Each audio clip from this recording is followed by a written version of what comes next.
A gente vai justamente à capital federal conversar com o Rafael Procópio, porque ele acompanha um dia decisivo na Câmara dos Deputados. Depois de alguma certa demora, de muita negociação, há uma promessa para a votação do texto da isenção do imposto de renda para quem ganha até R$ 5.000. E essa votação precisa ocorrer num breve espaço de tempo, porque caso não seja aprovada até o fim do ano, não poderia valer para o ano que vem. O Rafael Procópio é quem chega de Brasília, tem mais informações para a gente.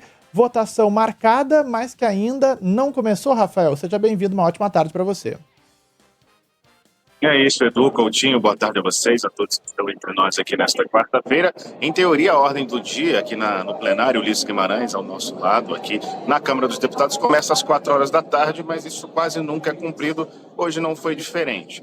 Era, em teoria, já para começar esses primeiros trabalhos, e o presidente Hugo Mota já disse pela internet que hoje a questão do imposto de renda, a isenção, a ampliação da faixa de isenção do imposto de renda para quem recebe até R$ 5.000 seria colocada a voto hoje aqui no plenário. Isso deve acontecer depois de uma reunião de líderes que está marcada para ser iniciada às 5 horas da tarde. Então a votação de fato desse tema deve acontecer entre 6 e 7 horas e pegar aí boa parte da noite. Lembrando que a gente está falando de um projeto de lei. Ele não tem uma tramitação muito diferente, na verdade bem diferente, por exemplo, uma proposta de emenda à Constituição, que é votada em 2 turnos, precisa de um mínimo ali de votação. Não. Nesse caso, é maioria simples. 257 votos de deputados já aprovam esse projeto de lei, que a gente lembra, foi entregue pelo Poder Executivo em abril. Ou seja, a gente está falando de 5 meses desde a criação do grupo de trabalho e da votação numa comissão especial. Não só na votação, como na tramitação e articulação dentro dessa comissão que definiu aí Arthur Lira, ex-presidente da Câmara,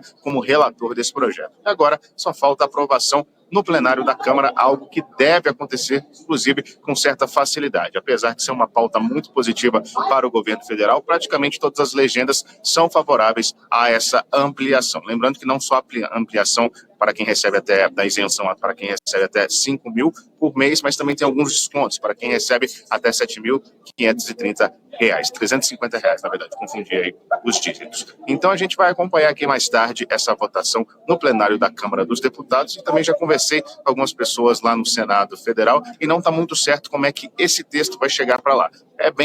Já é praticamente um fato que ele vai ser aprovado aqui pelos parlamentares, mas não se sabe como é que vai ser a tramitação lá no Senado Federal. Se vai tramitar em regime de urgência, sem a necessidade de passar pelas suas comissões, ou se vai passar pelas comissões de fato, mas de uma maneira meio acelerada. Pelo menos na Comissão de Assuntos Econômicos, ela deve ser analisada e depois levada ao plenário do Senado, lembrando que primeiro tem que ser passada aqui na Câmara dos Deputados. Mas isso praticamente já está confirmado, a gente só vai ter que esperar isso acontecer mais tarde aqui no plenário Ulisses Guimarães. Seguiremos de olho. Obrigado, Rafael Procópio, com as informações direto de Brasília. O Rafael nos explicava aí sobre o texto depois precisar passar pelo Senado. Você deve se lembrar, por lá já passou até um texto muito parecido que foi colocado em votação pelo senador Renan Calheiros na Comissão de Assuntos Econômicos, mas esse texto foi para a Câmara e a Câmara está votando um outro projeto, um projeto justamente que foi aí comandado também com o governo federal. Há uma discussão toda sobre como você fazer a compensação daquilo que não será arrecadado por conta desse aumento da isenção. E daqui a pouco o Rodrigo Orengo, direto de Brasília, e a Juliana Rosa entram aqui no Entre Nós, trazem mais informações sobre as negociações para aprovação desse texto e as implicações na economia aqui do Brasil.